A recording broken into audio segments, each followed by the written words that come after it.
咱家见过包大人。魏总管要见本府，怎会在府衙之外击鼓鸣冤？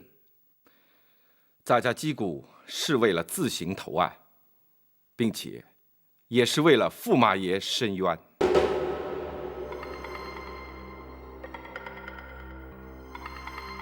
魏总管所谓的投案，指的是哪一桩案件？合肥白云寺陈世美，舒城县陈家村的地保陈春，以及驸马府侍卫韩琦的3条命案。你方才所谓的替驸马爷申冤，又指的是何冤？咱家所言的3条命案，均与驸马爷无关，可包大人却暗指驸马涉案，这便是驸马爷之冤呢。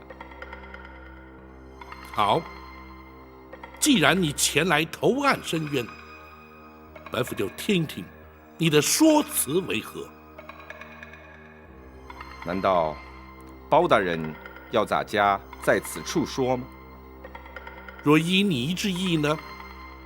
咱家自行投案是关乎于人命的大案，包大人不升堂提审，这岂不是有违常理吗？你是要本府升堂审讯于你？不错，公堂之上，众目睽睽，一问一答，俱皆登录归案，即可免了包大人日后清理整个案件的麻烦，咱家也不必一再重复，这岂不是彼此有利吗？你倒是有备而来。咱家是自行投案，不是被包大人抓捕归案，咱家自然是有所准备。好，既然如此，王朝马汉张龙赵虎，在。传令升堂。是。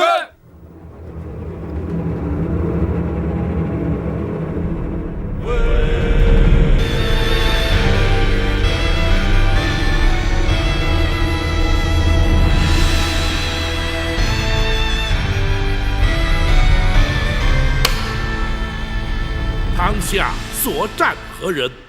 在何宫何府任职？咱家魏明乃驸马府总管。驸马府总管因何来到本府堂前？咱家是来投案的。你自行前来投案，为的是哪一桩案件？咱家命驸马府侍卫韩琦杀人灭口，并将尸体埋于城东外的树林之内。咱家犯的是教唆杀人之罪。哦，如此说来，你是自称教唆杀人？是。既然你已自成罪状，就已是戴罪之身。本府公堂之上自有堂规，无论你是何官职，如今都已无免跪之权，你还不下跪听审？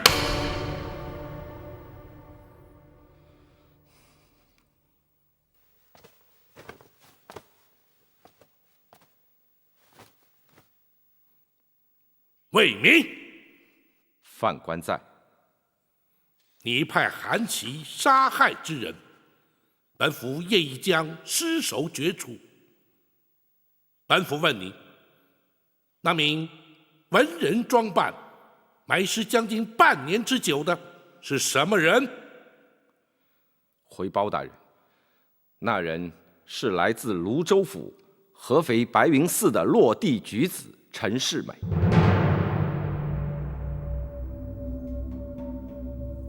哦，可是与驸马同名同姓？正是。你又因何要杀害他？回包大人，新科状元陈世美奉旨游京巧遇公主，公主有意将他招为驸马，谁知范官却发现他早有妻小。为讨公主欢心，范官查到了有一名落地举子，竟与状元公同名同姓。于是范官就安排了调换2人学籍，并派韩琦杀他灭口，盗用他的身份。范官再安排状元公冒名顶替，招为驸马。胡说！那状元公10年寒窗，铁砚磨穿，方得高中状元，光宗耀祖，又岂会听你摆布，冒名顶替？分明是因他贪图荣华富贵，而与你串通合谋。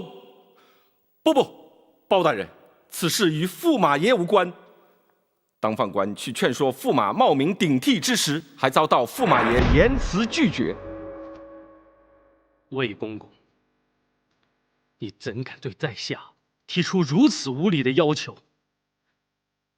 在下在家早有妻子儿女，怎能假冒他人身份招为驸马？此举非但陷在下于不义，更置公主于何地？状元公此言差矣，荣华富贵何人不为？只要招为驸马，即可归为于皇亲国戚。多少人求之而不得呀！哼，在下虽出身寒门，但却对荣华富贵不屑一顾。半生苦读，金榜题名，为的是光宗耀祖，择英妻儿。如今却要在下冒名顶替，弃邹康于不顾，在下怎能从命？魏公公若是再敢提此事，休怪世美不顾颜面，将魏公公逐出门外。状元公，洒家为了不让公主失望，已把一切安排妥当。如状元公执意不肯，那洒家为求自保，不得不将状元公杀之灭口啊！在下读圣贤书，深知该有所为，有所不为。即便魏公公以死相挟，在下也绝不妥协。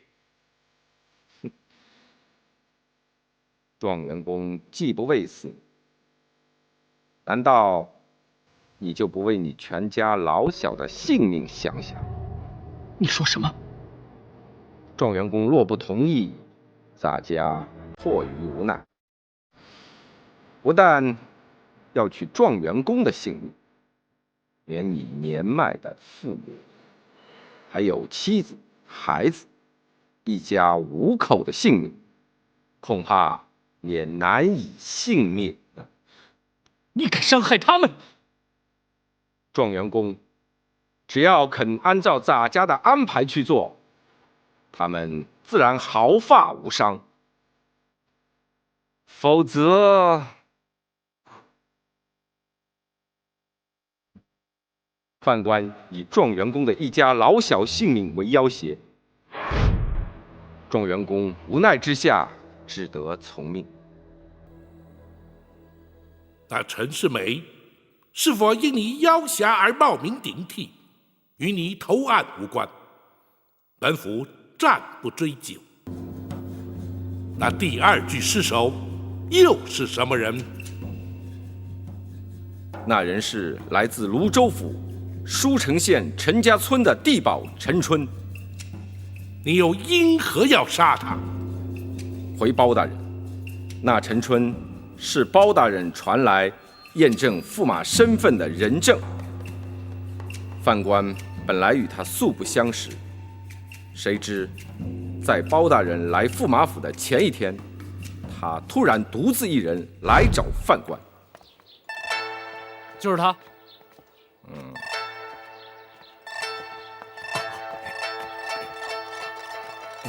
公公，公公就是驸马府的总管吧？咱家便是。你是谁？找咱家有何事？小人是舒城县陈家村的地保。公公可否借一步说话？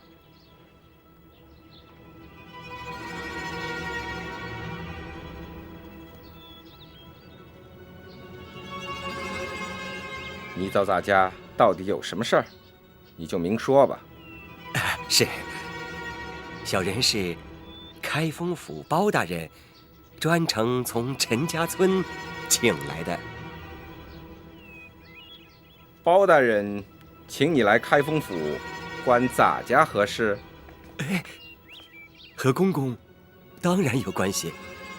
明天，小人将随包大人一起来驸马府。包大人来驸马府干什么？包大人要小人前来驸马府认人。认什么人？认一认驸马爷是不是咱们陈家村的陈世美？那又怎么样？这驸马爷是不是咱们陈家村的人，全凭小人一句话。那你的意思是？如今陈家村正遭饥荒，小人身为地保，总得为村里的乡亲们着想。如果有50两纹银帮助乡亲们度过饥荒的话。我明白了。如果咱家肯出50两，帮助陈家村的灾民，那你又如何回报咱家呢？明天见到驸马爷的时候，小人就肯定会发现，跟他从未见过面。范官为了不让驸马的身份被揭穿，只能接受陈春的勒索，所以他在包大人面前做了伪证。既然那陈春已被你收买做下伪证，你为何还要派韩琦去将他杀害？那陈春贪得无厌，他还想索取500两。范官担心他虚索无度，后患无穷，所以才派人杀他灭口。此事驸马可曾知晓？驸马爷跟陈春相识多年，不可能不识，自然是略知一二。否则怎么会在包大人面前镇定如常呢？不过驸马爷只知道陈春受贿，其他的一概不知。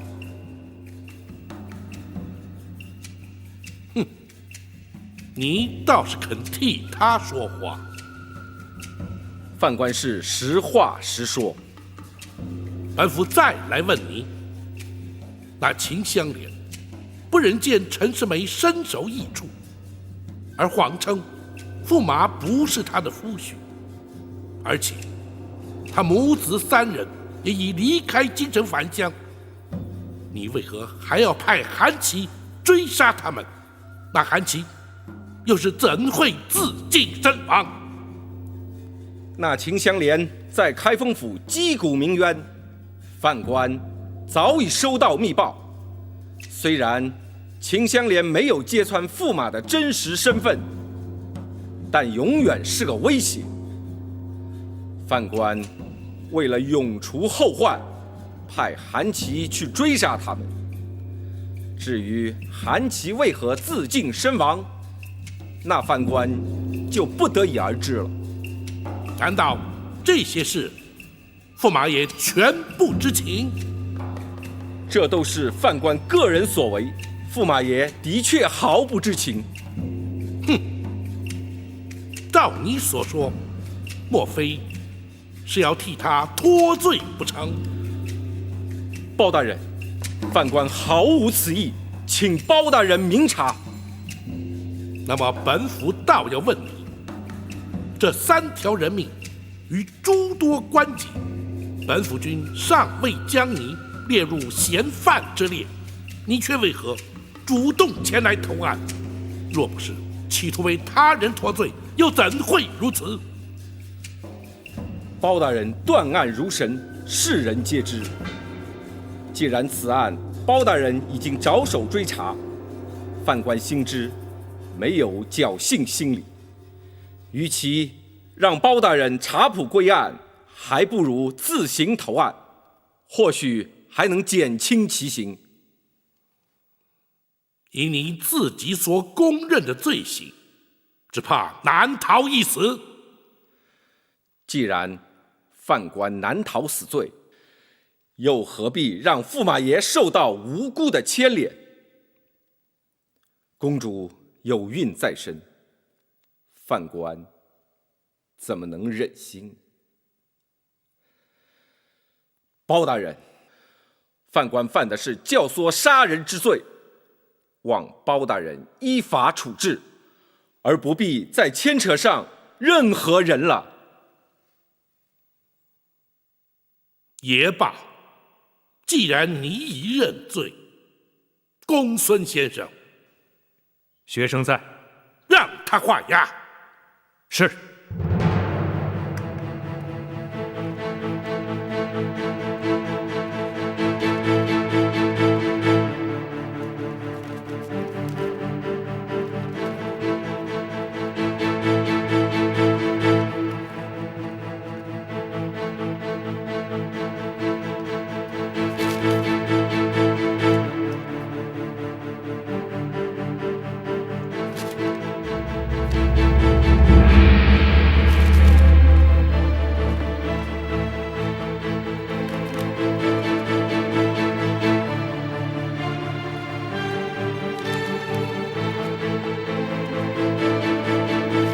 来人呐！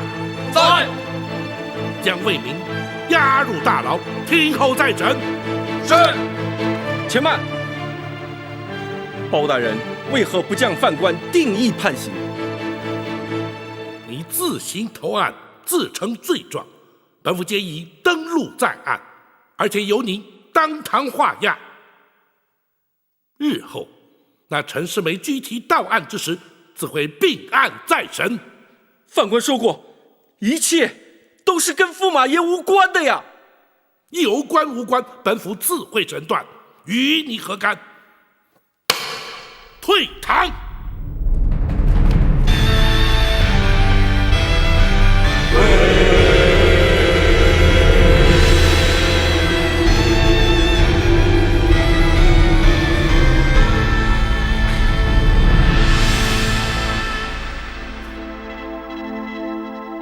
大人，那魏明怎么会自动前来投案？他的供词究竟是真是假？真中有假，假中带真，整篇证词之中，真假夹杂，而其中共通的目的，就是尽量设法让陈世美摆脱涉案的嫌疑。他想帮陈世美脱罪，用意十分明显。大人，在他的供词之中，白云寺陈世美的出身以及调换学籍的过程，他都交代得十分清楚。原本大人要提出凭证，还得费些周章，如今他却主动供认，想必是另有目的。因为他心知本府已掌握了证据，迟早能够证实，主动供认不过是为了强调他的供词可信度罢了。就算他把所有的罪都扛在身上，陈世美还是犯了冒名顶替欺君之罪。他魏明自动前来投案，也不可能让陈世美逍遥法外。展护卫所言正是关键之处。那魏明釜底抽薪之策，并不能让陈世美逍遥法外，他又为何要牺牲自己前来投案？莫非他还做了其他的安排啊？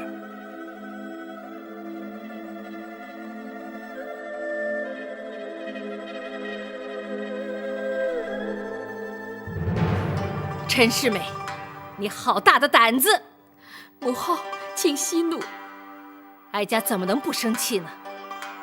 哀家请皇上赐婚，请八王爷担任大媒，天下的臣民都知道哀家将你的终身大事托付给他，他却是一个有妻有儿女、冒名顶替的大胆狂徒。母后，他是被魏明逼的，如今事已至此，只有母后出面才能救他一命。哀家为什么要救他？像他这样不知羞耻的败类，留在这世间也是个祸害。只有让包拯依法处置，才能让那些天下的负心汉有所警惕，让那些被抛弃的妇女吐一口怨气。母后，他毕竟是当朝的驸马，是我的丈夫啊。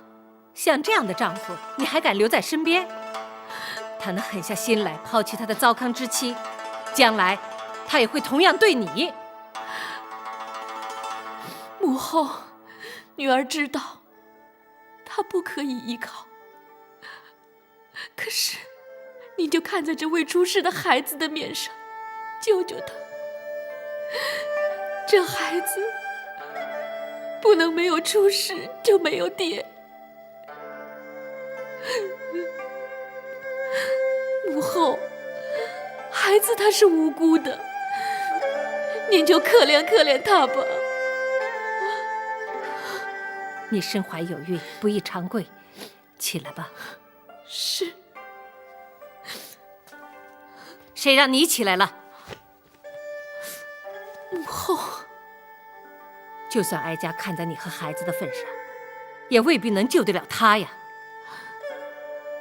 母后，您身为国母，怎么会救不了他？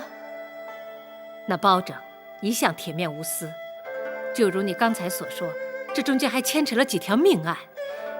即便是哀家出面，包拯也未必能轻易放过他。启禀太后，那些事情都是魏明做的。魏明？对了，这件事情的始作俑者就是他，为何他没有来啊？魏明他要去开封府，试着向包大人疏通一下。绝不可能，包拯绝不可能徇私枉法。不，启禀太后，他不是去疏通，他是去投案的。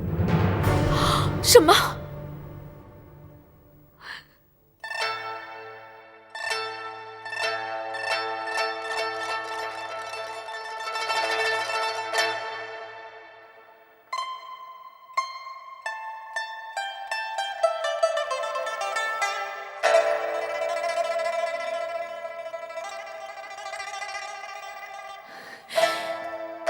魏公公竟然牺牲他自己，你……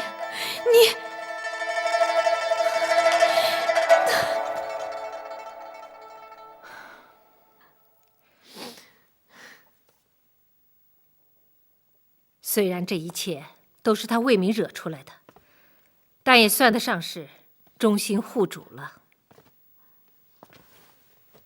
母后，魏公公他这么做有用吗？哀家明白他的用意，他是将刑案部分扛在自己身上，剩下的就要看皇家如何打算了。皇家能怎么做？倘若冒名顶替的罪责都由魏明来承担，那么驸马纵然有错，也是被动的。倘若皇家不予追究，皇上又肯特赦于你，或许你还能留住这条性命。太后开恩，太后开恩！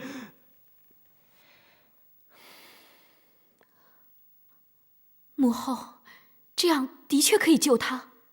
还没那么简单。首先，你要不计较此事，你能做得到吗？母后，女儿相信，没有人能够不去计较。可是为了这个孩子，我能做到。其次，还要看皇上是否能特赦于他。母后，那必须您要出面。这件事，让哀家出面是可以，不过最难的部分，哀家恐怕还不能掌握。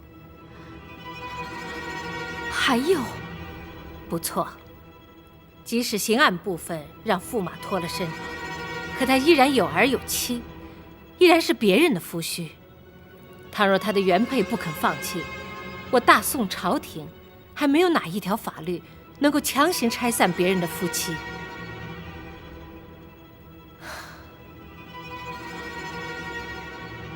这件事情还得从长计议，你们先回去吧，让哀家再好好想一想。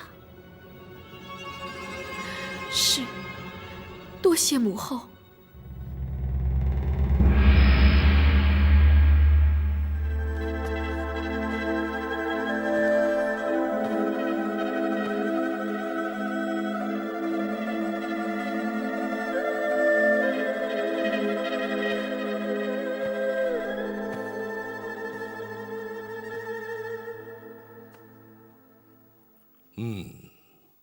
本府明白了。大人可是明白了魏明主动投案的动机？正是。学生愚钝，请大人释疑。公孙先生，那魏明揽罪上身之后，陈世美可还有违法之处？即使他声称是被魏明所逼迫，仍然难逃脱冒名顶替、停妻再娶的欺君之罪。倘若公主果然不予计较，皇上也的确开恩特赦了。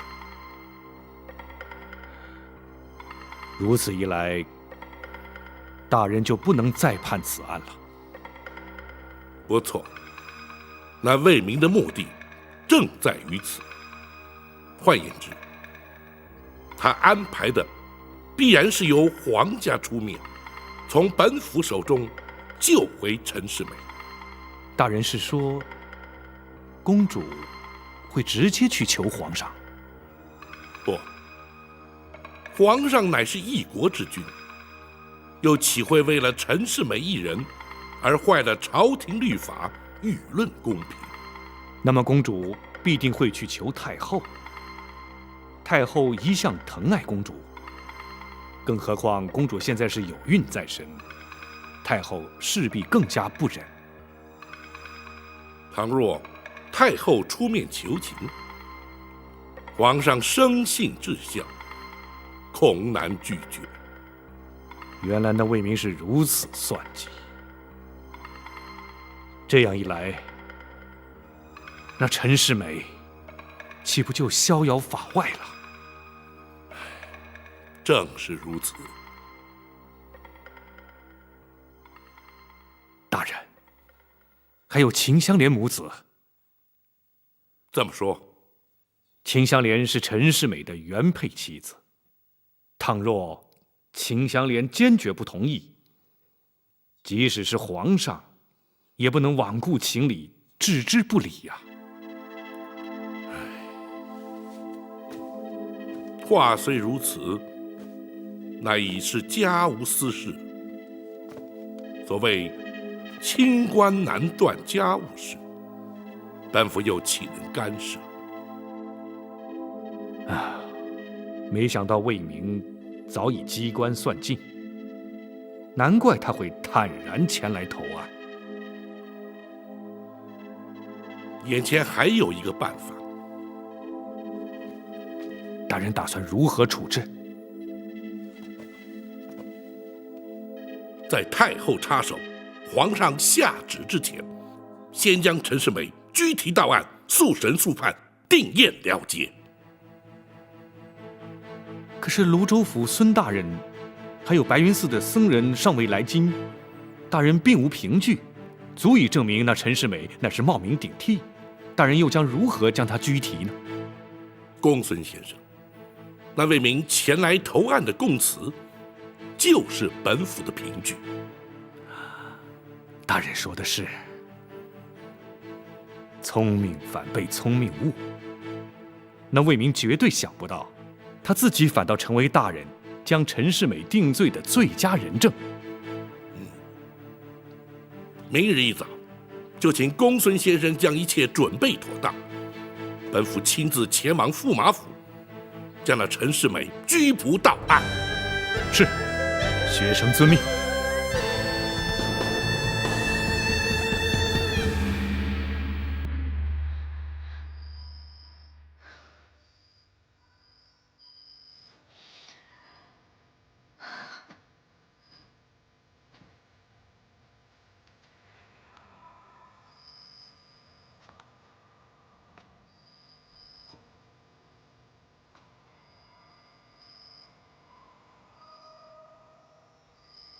你们都下去吧。是。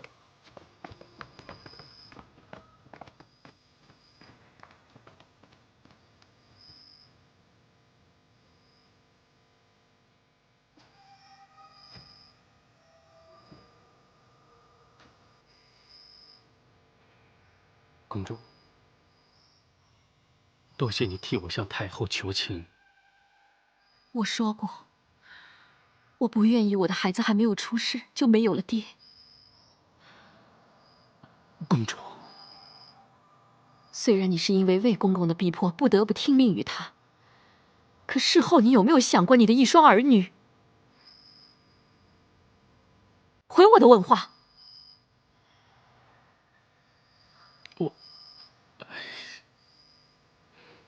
我为了你的孩子去求母后救你，这让我想到了你的原配妻子。她为了自己的孩子，能去求谁？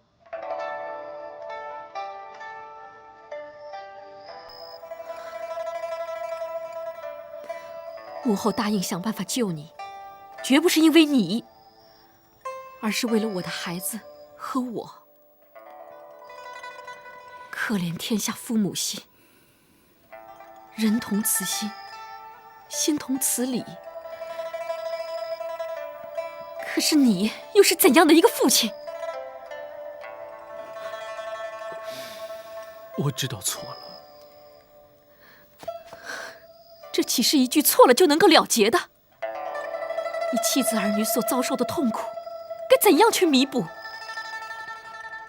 我呢？我的下半辈子要怎么度过？这孩子将来又要怎么样去看待你这样的父亲？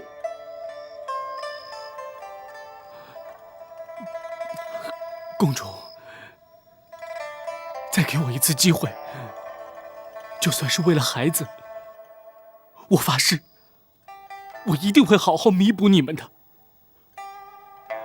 公主，你不要碰我！你给我听清楚，从现在开始，你都不许再碰我。你也要给我记清楚，你今天能够活在这个世上，是因为有了这个孩子，否则我也会让你身首异处。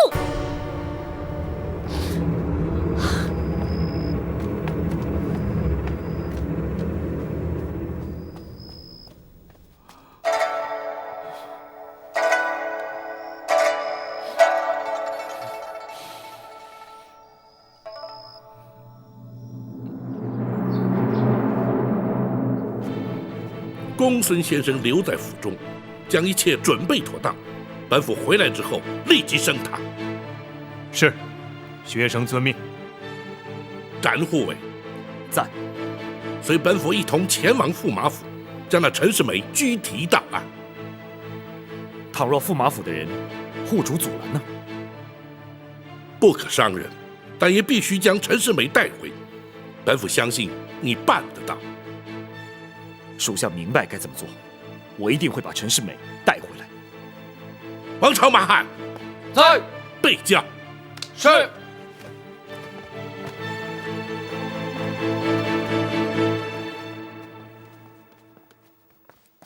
启禀大人，泸州府孙大人到。好，来的正是时候，请他厅中说话。是。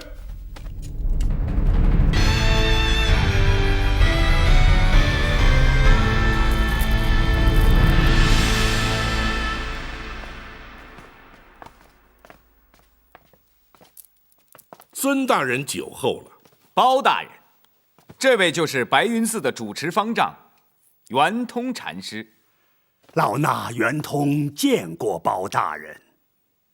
有劳大和尚了，两位请坐。好。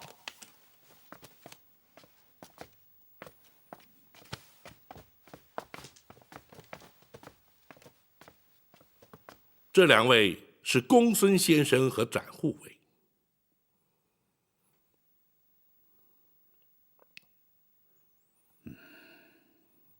孙大人专程来到开封，本府感激不尽。包大人召见，本府岂敢不来？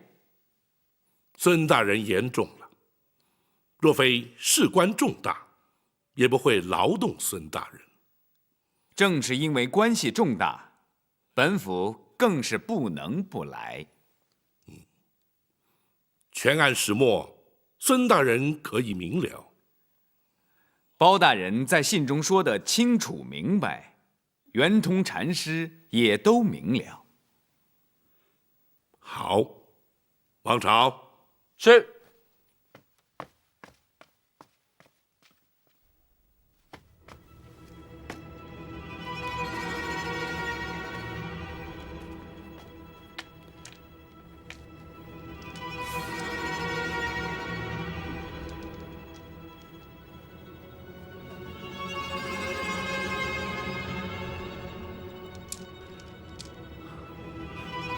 不错，这串佛珠是老衲赠与陈世美之物啊。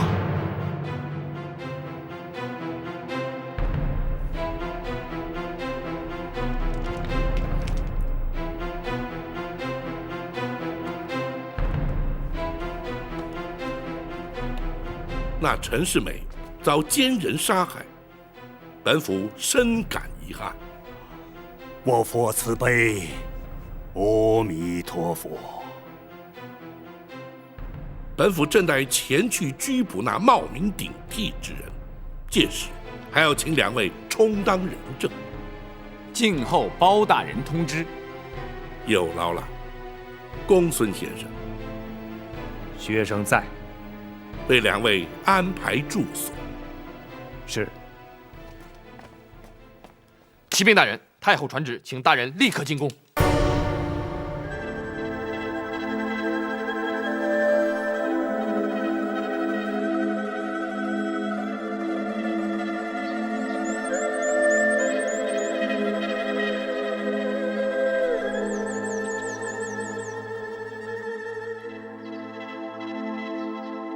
不出大人所料，太后果然插手此案了。公孙先生是说，大人早已料到。不错，所以大人决定立刻前去逮捕那陈世美。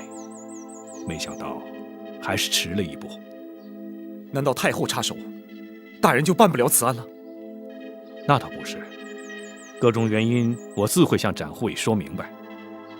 无论如何，等大人回府之后，事态必会明朗。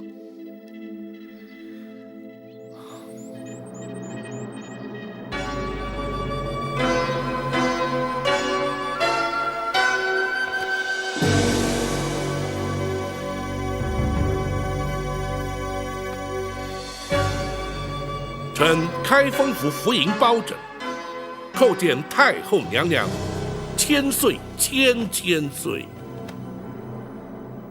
包钦平身。谢娘娘。宝琴，臣在。哀家宣你进宫，你可知道为了何事？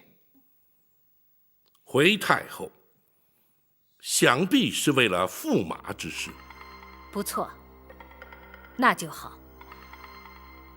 哀家今天和你要当面说个清楚明白。启禀太后，此案涉及3条人命，开封府也已立案侦办之中，不知太后要与包拯说些什么？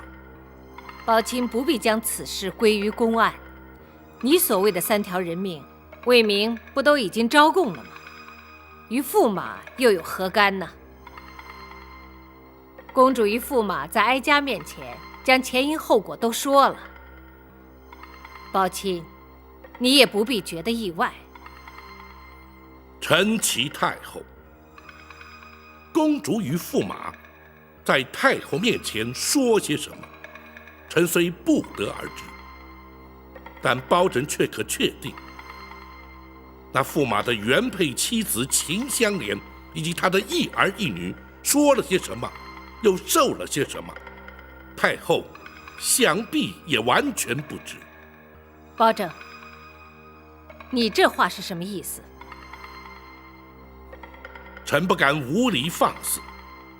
然而，太后既然要与包拯说清讲明，就该听听两造的说法，而不能仅听公主与驸马的一面之词。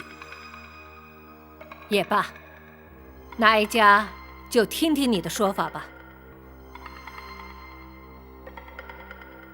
臣敢请太后屏退左右。你们都退下吧。是。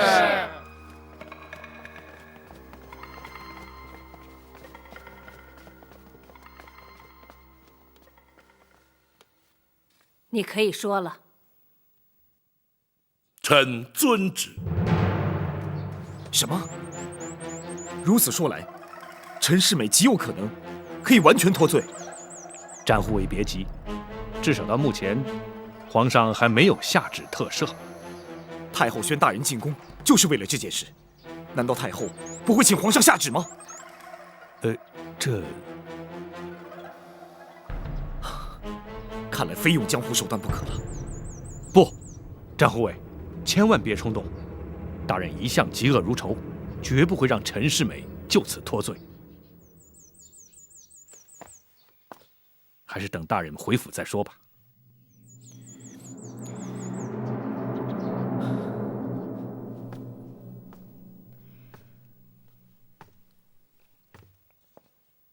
这秦香莲也的确称得上是个贤德的媳妇儿了。然而那陈世美却不以此为满足，竟然为了贪图荣华富贵，将那秦香莲弃若敝屣。那也是被魏明所逼，他也是情非得已呀。太后，如此谎言又岂能信？宝琴，也非是哀家肯信他，而是如今公主已经怀了他的孩子，哀家又怎么能够忍心让孩子无父，公主无夫呢？太后，那么春歌冬媚之妇，秦香莲之夫又该如何？并非包拯苦苦相逼，非取驸马的性命不可，只是那陈世美的所作所为，已是天理不容，国法当诛。太后母仪天下，万民敬仰，又岂能为那陈世美一人而损皇家清誉，遭天下非议？太后又将何以面对天下臣民百姓？包拯，臣斗胆直言，太后若要治包拯出言犯上之罪，包拯甘愿受罚。包拯，你可知哀家除了当今太后的身份，同时还是公主的母亲。公主虽然不是哀家亲生，哀家却视她为亲生。身为人母，此刻又该如何呢？太后，你听哀家说，你一向知法守法，既然魏明已经担下了罪名，而你又无法证实驸马的确涉案，那驸马只剩下冒名顶替、停妻再娶的罪名。哀家又确信皇上能够特赦于他。抱歉，依法论法，你无法再治驸马的罪，你又何必再苦苦纠缠呢？太后说的不错，那3条命案，驸马或许可以脱罪。然而，秦香莲仍可告他不孝父母、抛妻弃子之罪，依法论法，保证依然可以办他。倘若那秦香莲撤回告诉呢？缺少原告，你又如何查办？太后，那秦香莲深受如此的苦难折磨，又岂肯撤案不告？抱歉，这就与你无关了。哀家会以一家之长的身份劝说秦香莲，让她撤回原状。还有，你通知秦香莲，就说哀家要招她进宫，和她谈谈陈家的家务事。臣遵旨。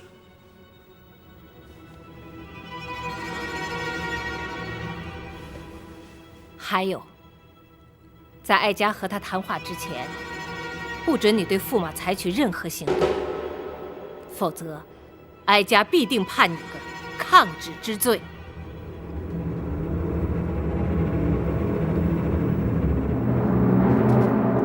太后要宣香莲入宫，不错，太后要和你谈谈陈世美之事。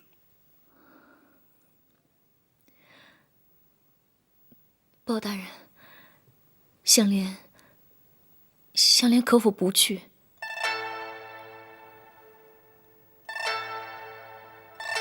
怎么，你不愿意见太后？香莲只是一个乡下妇人。不，你也是当今驸马的原配妻子。太后的目的，无非是想劝你撤回对陈世美的告诉。你若是坚持不肯，去了又何妨？香莲，太后宣诏不能不去，否则就犯下了抗旨之罪。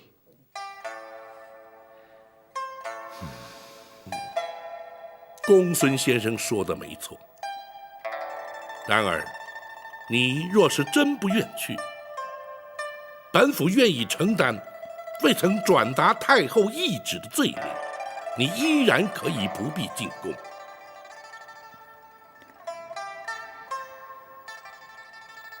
不，包大人，我去。你确定？多谢包大人多方维护。香莲千里寻夫状告驸马，不能因此反倒让包大人为香莲受过。太后虽然身份尊贵，香莲理直气壮又有何惧？好，既然如此，本府陪你一同进宫。不，大人，让展昭陪他去吧。展护卫，太后并非一般人，绝不会有不利于香莲的举动。你不必顾虑她的安危。属下是担心，入宫的途中，有人会对他图谋不轨。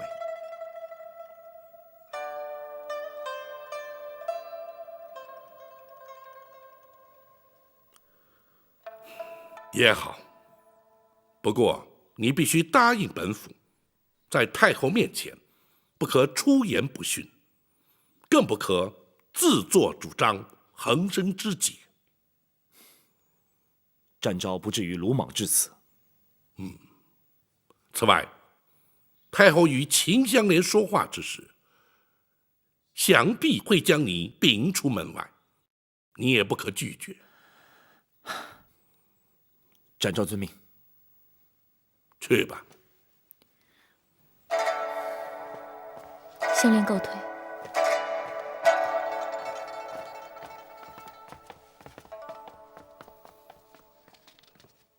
大人怎么突然对展护卫如此担心呢？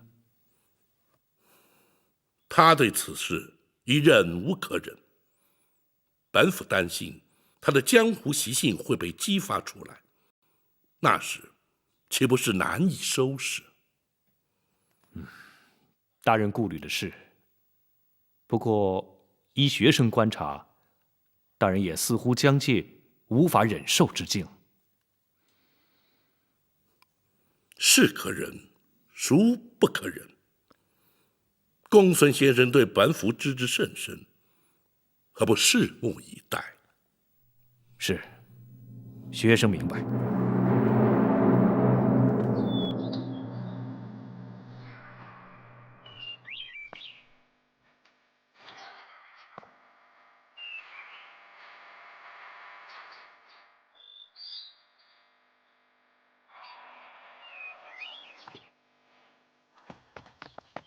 启禀驸马，包大人回开封府了。是，那名妇人却被太后带进宫里了。你说秦香莲？是。好，继续派人打探，开封府有任何动静，即刻向本宫回报。是。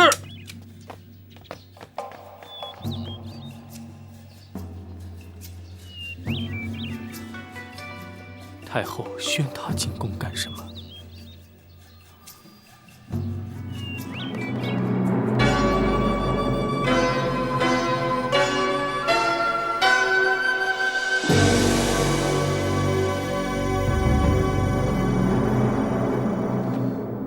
御前四品带刀护卫展昭叩见太后。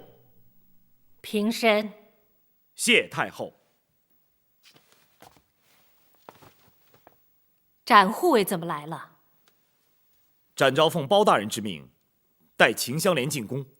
哦，秦香莲在哪里？在门外候宣。宣她进来。是。展护卫可是有话要说，是为了秦香莲的事吗？太后自有决断，展昭不便多言。展护卫回避也好，免得左右为难。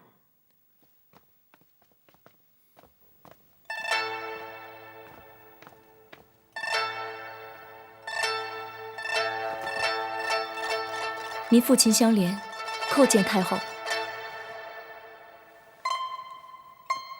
你就是秦香莲？是。把头抬起来。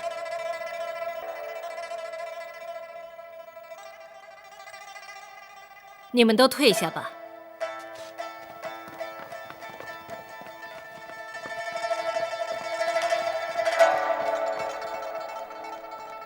展护卫，你也回避，这是我们的家务事。是。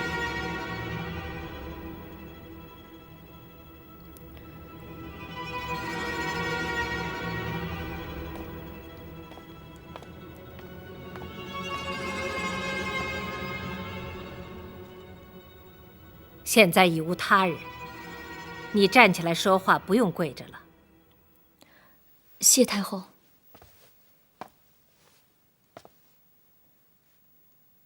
哀家知道你满怀怨恨，又知道你不愿与哀家对面而谈。可是事关公主一女的夫婿，哀家又是公主的母亲，自然是家中的长辈，所以只能请你耐着性子，听哀家把话讲清楚。太后不但是公主的母亲，同时也应该是天下妇女的典范。果然是书香门第，言语不惜名利，却一语中的。你是要哀家对此事秉公论证？太后母仪天下，不容民妇智慧。说得好，可是今天哀家是以一个母亲的身份和你谈话，眼前的情形或许你还不十分清楚，就让哀家多说几句，让你明白。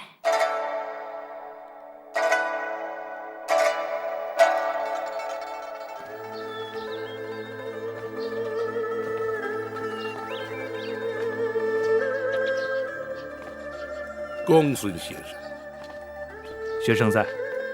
你随本府办案多年，可曾见过本府纵放过一名罪犯？可曾见过本府因位于权贵而不敢办案？又可曾见过本府让受到冤屈之人含冤莫白，有屈难伸？没有。这正是黎民百姓将大人奉为青天，也正是天下含冤受屈之人仍然抱持希望的原因。本府绝不是唯一的清官，只要是肯为百姓着想，心中抱持着公理正义的官员，都是百姓的青天。大人说的是。那么，即使本府不再为官，仍然会有无数的青天维护着公理正义，而那些受到冤屈的人，也都还能继续抱持着希望。大人，本府只是有感而发，公孙先生不必在意。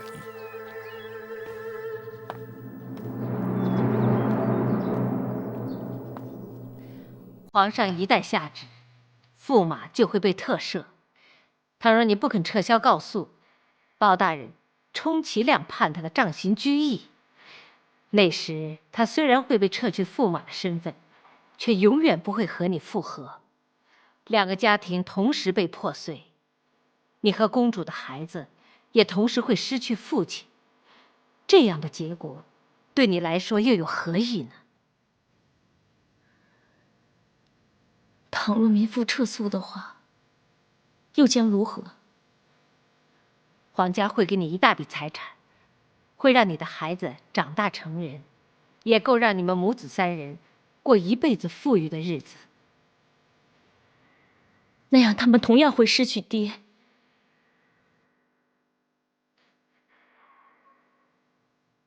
请太后恕民妇直言，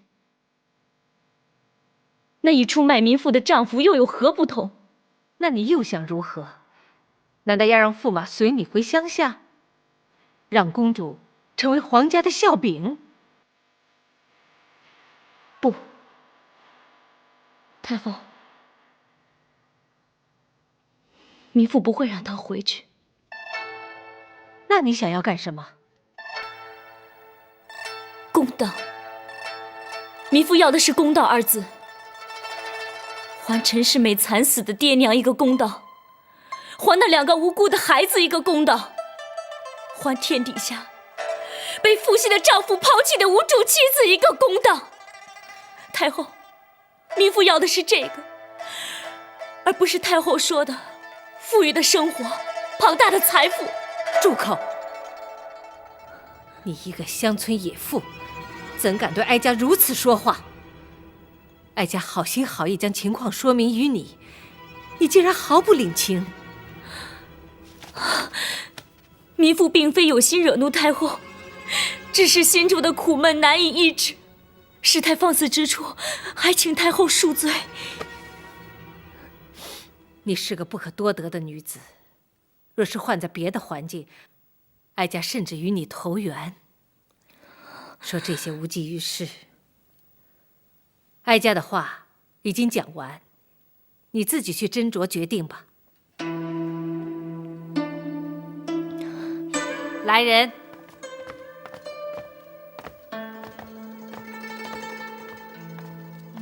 奴婢在。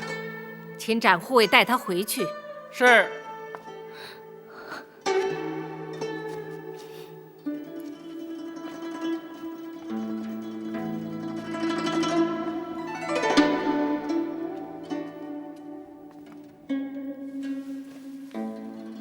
去请皇上来，就说哀家有10万火急的事要见他。